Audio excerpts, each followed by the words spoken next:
Ito ay rated SPG. Striktong patnubay at gabay ng magulang ang kailangan. Maaaring may masiselang tema, lengguwahe, karahasan, sexual, horror o droga na hindi angkop sa mga... Halata nga kay Felma na hindi pa nga siya sigurado kung papakasalan niya nga itong si Noah.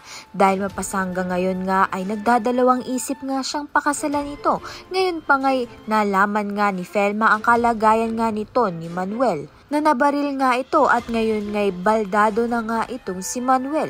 Labis nga ang pag-aalala nito ni Felma kay Manuel dahil may pinagsamahan naman nga sila. Subalit ito ngang si Hazel ay hindi na nga makakayanan na alagaan nga itong si Manuel. Kaya naman nga't magde-decide na nga siyang ipadala itong si Manuel sa nursing home upang doon nga ipaalaga. Subalit hindi naman nga sumang-ayon nitong si Jessica dahil naawa nga siya sa kanyang ama.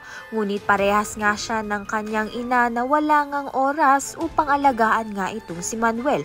Kaya naman nga itong si Manuel ay pinadala na rin sa nursing home. Nagkaroon naman nga ng tsansa ito ngang si Jessica na ipakausap nga itong si Colleen sa kanyang ama na si Manuel. Dahil nga nalulungkot itong si Manuel dahil mag-isa nga lang siya at gusto nga ni Colleen na makausap nga muli ang kanyang ama.